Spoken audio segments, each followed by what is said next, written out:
پیارے بچوں، آج کی ویڈیو میں ہم دیکھیں گے 9ویں جماعت کے جان پہچان کا سبق نمبر 2، بہادر شاہ کا ہاتھی جو ہے اس کے سوال و جواب۔ اس کو آپ کو دوسری والی کاپی میں لکھنی ہے، جو ایکسرسائز والی مشق والی جو کاپی ہے۔ سب سے پہلے معنی یاد کیجئے، اس میں وہ الفاظ ہوتے ہیں جو مشکل ہوتے ہیں سبق میں، تو اسے لکھ لینا ہے۔ باقی جو سبق میں مشکل الفاظ تھے وہ آپ کو سمجھایا گیا تھا۔ تو دیکھیے، پہلا لفظ ہے عماری۔ تو عماری کسے کہتے ہیں یہ بتایا بھی تھا۔ ہاتھی کے پیٹ پر ایک کرسی باندھی جاتی ہے جس پر آدمی بیٹھ جاتا ہے، ہودج وغیرہ اسے بولتے ہیں۔ کجاوا جو اونٹ پر ہوتا ہے۔ ماں عماری گزر جائے، تو ماں کے معنی بھی ساتھ کے ہوتا ہے، یہ کلاس میں بتایا تھا۔ راتب جانور کا کھانا، یہ عربی لفظ ہے، اس کا معنی تنخواہ وغیرہ کے بھی آتے ہیں، اور بلی ہاتھی وغیرہ کے کھانے کو بولتے ہیں، یا گھوڑے کا وہ کھانا جو چارے کے اوپر سے الگ سے دیا جائے۔ اس کے بعد ہے فیل، اس میں بتایا تھا کہ اس طرح کے لکھے جانے والا 2 لفظ ہوتا ہے، ایک ہے بڑی یا سے فیل، اور یہ ہے فیل۔ تو یہ ہے دونوں میں فرق، اسے فیل پڑھیں گے اور وہ فیل اور پاس والا ہوتا ہے۔ اور ایک اور فیل ہوتا ہے جو کریا اور ورب کے معنی میں استعمال ہوتا ہے، لیکن وہ یا سے نہ ہو کر عین سے لکھا جاتا ہے، وہ فیل الگ ہے۔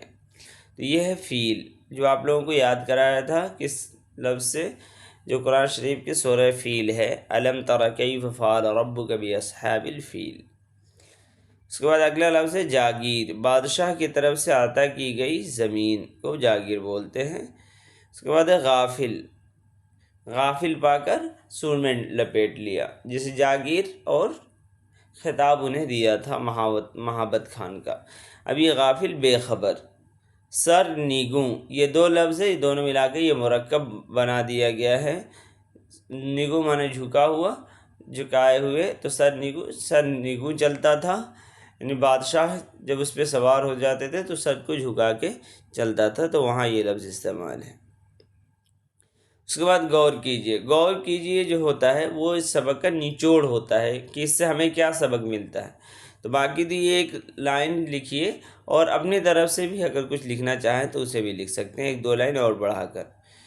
جانور بھی انسانوں سے محبت کرتے ہیں، انسانوں کو بھی جانوروں کا پورا خیال رکھنا چاہیے۔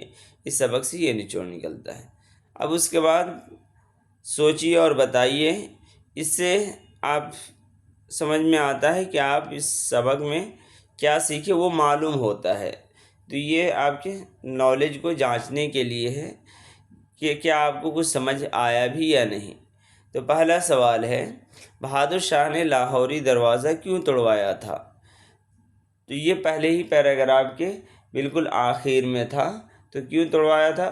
بہادر شاہ نے لاہوری دروازہ اس لیے توڑوایا تاکہ مولا بخش ہاتھی عماری کے ساتھ آسانی سے دہلی سے باہر جا سکے اور اندر آ سکے۔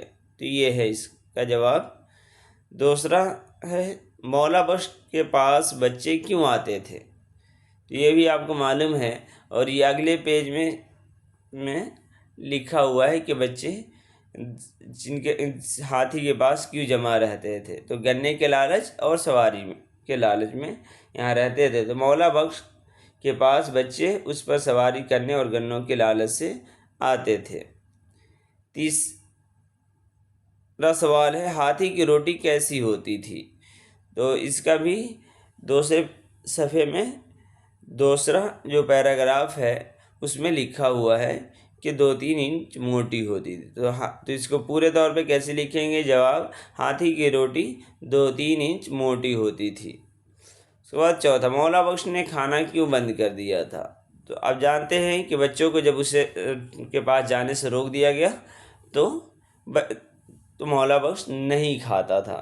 تو وہی اس کا جواب لکھیں گے کہ مولا بخش نے کھانا اس لیے بند کر دیا تھا کیونکہ بچوں کو اس کے پاس آنے سے روک دیا گیا تھا اور اس کو بانٹ کر کھانے کی عادت تھی۔ سوال نمبر 5، بادشاہ اور مولا بخش میں کون سی باتیں ملتی جلتی تھیں؟ یہ بادشاہ خود ہی بتایا تھا، خود ہی بادشاہ کی زبان سے یہ بات کہی گئی تھی۔ تو بادشاہ اور مولا بخش میں یہ باتیں ملتی جلتی تھیں کہ دونوں فقیر تھے اور دونوں خدا کی دی ہوئی چیز کو بانٹ کر کھاتے تھے۔ تو سوال کا جواب دینے وقت سوال کا جو پیٹرن ہوتا ہے اسی کا خیال رکھا جاتا ہے، اسی پیٹرن میں جواب دیتے ہیں۔ اب ہے اگلا فل ان دی بلینکس، جس کو بولتے ہیں اردو میں اس کو خالی جگہوں کو بھریے۔ مولا بخش چاروں گھٹنے ٹیک کر، اب یہاں خالی جگہ ہے، اب اس میں کیا آئے گا وہ آپ کو بتانا ہے۔ شہر سے باہر جاتا ہے۔ فیلبان بخارا کے تھے، کیا تھے؟ سید تھے۔ ایک روز مولا بخش نے مستی میں آ کر کیا کیا؟ سید صاحب کو مار ڈالا۔ اس کے بعد ہے چوتھا، مولا بخش نے اس بچے کو اپنی گردن پر کسے پکڑ کر؟ سوٹ سے پکڑ کر بٹھا لیا۔ اس کے بعد ہے نیچے لکھے ہوئے محاوروں سے جملے بنائیے۔ اب اس میں 3 محاورے دیے ہوئے ہیں۔ پہلے تو اس کا معنی معلوم ہونا چاہیے آپ کو، پھر اس کے بعد اس سے جملے آپ کو بنانے ہیں۔ پہلا ہے آنکھوں سے اوجھل ہونا۔ آنکھوں سے اوجھل ہونے کا مطلب ہے غائب ہو جانا، یعنی یہ ہے کہ جیسے ہی اوجھل ہوتا تو وہ کیا کرتا تھا، یعنی رحمت علی آنکھوں سے اوجھل ہو جاتا تھا تو وہ دنگا کرنا شروع کر دیتا تھا، ہاتھی شور مچانا شروع کر دیتا تھا۔ تو آنکھوں سے اوجھل ہونے کا مطلب ہے نظر سے غائب ہونا، سامنے نہ ہونا۔ جیسے آپ کہہ سکتے ہیں کہ اسکول آتے وقت جب تک میں ماں کی نظر سے اوجھل نہیں ہوتا وہ مجھے دیکھتی رہتی ہے۔ اس کے بعد دوسرا ہے ٹس سے مس نہ ہونا۔ ٹس سے مس نہ ہونا کا مطلب یہ ہے کہ اپنی بات پہ اڑا رہنا، حرکت نہ کرنا۔ اب اس کے لیے کہہ سکتے ہیں کہ میں ناراض تھا، ماں نے مجھے بہت سمجھایا لیکن میں ٹس سے مس نہ ہوا۔ اس کے بعد آخری جو ہے نظر بچانا۔ نظر بچانے کا مطلب یہ ہوتا ہے کہ کترانا، نگاہ نہ ملانا، ٹالنا، دوسروں کی نظر سے خود کو بچانا۔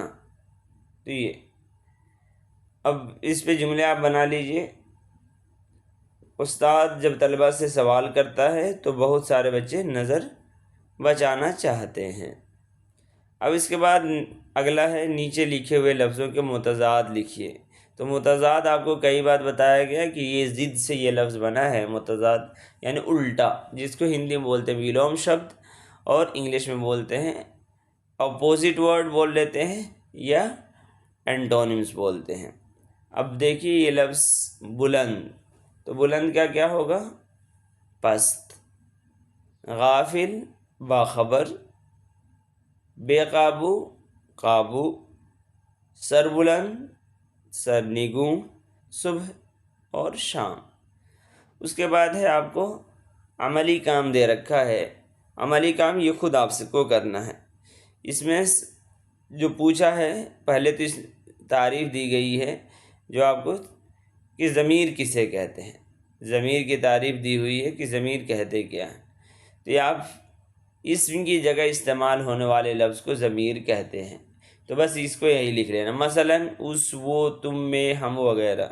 آپ کو جو ہوم ورک دیا گیا ہے اس میں بھی ضمیر کی تعریف دی گئی ہے، تو آپ کو یہیں سے لکھ لینا ہے، ضمیر کی تعریف یہیں سے لکھ لینا ہے، آپ کو ہوم ورک اسی سے پورا ہو جائے گا۔ ضمیر کو ہندی میں سرونام اور انگلش میں پروناؤن کہتے ہیں۔ اسم، فعل اور ضمیر کی تعریف کا رکھا تھا، تو ضمیر کی تعریف آپ کو یہیں سے مکمل ہو جائے گی۔ تو بس اسی کو لکھ لیں گے تو ہو جائے گی۔ اسم کی جگہ استعمال ہونے والے لفظ کو ضمیر کہتے ہیں، مثلاً اس، وہ، تم، میں، ہم وغیرہ۔ اب اس کے بعد دوسرا اس میں عملی کام یہ ہے کہ اس سبق سے 5 ایسے جملے لکھیے جن میں کسی ضمیر کا استعمال کیا گیا ہو۔ تو سبق میں سے 5 جملے لکھ لینے ہیں۔ اس کے قد کے برابر، تو اس ہو گیا، جب اس پر ماری کسی جاتی تھی تو وہ ہو گیا۔ اس طرح آپ کو 5 جملے، پورا ایک جملہ اور اس میں نشان لگا لینا ہے کہ کس جملے میں یہ ضمیر ہے، اس پہ نشان لگا۔ آج کے لیے اتنا ہی، اللہ حافظ۔